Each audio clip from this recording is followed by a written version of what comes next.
ఎంత పని చేశావు మోహన్. ఎవరి చేతుల్లోనూ చిక్కుకుని ఆపదలు పాలవుతావు అనుకున్నాను, కానీ ఈ చేతులతోనే కష్టాలు కొని తెచ్చుకుంటావు అనుకోలేదు. ఇప్పుడు కూడా ఎవరి చేతుల్లోనే చిక్కుకునే ఆపదలు పడ్డాను. అంటే నీకే పాపం తెలియదంటావా? నాకు తెలియదు. అయితే ఎవరు చేసినట్టు? అది తెలిస్తే ఎవరితో ఎందుకు? నీకెవరి మీద అనుమానం ఉందా? పోయిన మా నాన్నగారి మీద ఉన్న ఆ అమ్మ మీద తప్ప ఆ ఇంట్లో ఉన్న ప్రతి పురుగు మీద అనుమానంగానే ఉంది. వాళ్ళంతా ఆ ఇంటికి శత్రువులే. ఈ హత్య వల్ల వచ్చే లాభాల కోసం వాళ్ళంతా ప్రయత్నం చేసుకుంటారు. నా మాట మీద నీకు నమ్మకం ఉంటే వాళ్ళ రాకపోకలు కనిపెట్టు. అలాగే వస్తాము.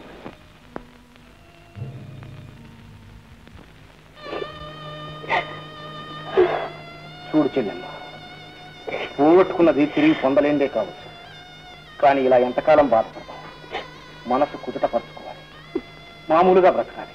అవునమ్మా, పోయిన వాళ్ళని గుర్తు చేసుకుని కుమిలిపోవడం కాదు, వాళ్ళ గుర్తుగా మనం బ్రతకాలి. ఎందుకు బ్రతకాలి? ఎవరి కోసం బ్రతకాలి? అవే మాటలే. అవునమ్మా, చేతికి అందొచ్చిన కొడుకు చూపుకు దూరమై దేశాలు పట్టిపోయాడు. కృష్ణదేవుడు పసుపు కుక్కలకి నన్ను దూరం చేశాడు. నేనెందుకు బ్రతకాలమ్మా? భగవంతుడు మనకు అన్యాయం చేశాడని మనల్ని నమ్ముకున్న వాళ్ళకి మనం అన్యాయం చేయగలమా?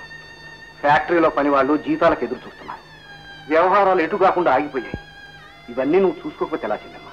సుందరం చెప్పేది నిజమేనమ్మా. బాధను దిగమింగుకొని వాస్తవాన్ని అర్థం చేసుకుని వ్యవహారాలు చూసుకో.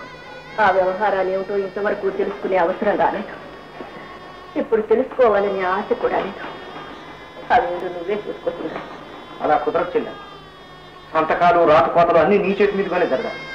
అన్నిటికీ నువ్వే అధికారి. ఎందుకు వచ్చిన అధికారం, ఎందుకు వచ్చిన ఆస్తి, అన్నిటికంటే విలువైంది పోగొట్టుకున్న తర్వాత ఆ వ్యవహారాలు ఏమిటో నువ్వే చూసుకో. నీదే బాధ్యత. బరువు బాధ్యతలు మోయటం నాకు అలవాటే చెప్తున్నా. మనలో మనకి ఏ తారతమ్యాలు లేకపోయినా నువ్వు చేయాల్సిన పనులు నేను చేస్తే చట్టం ఒప్పుకో. నేనే ఒప్పుకున్నాక చట్టం ఏంటి?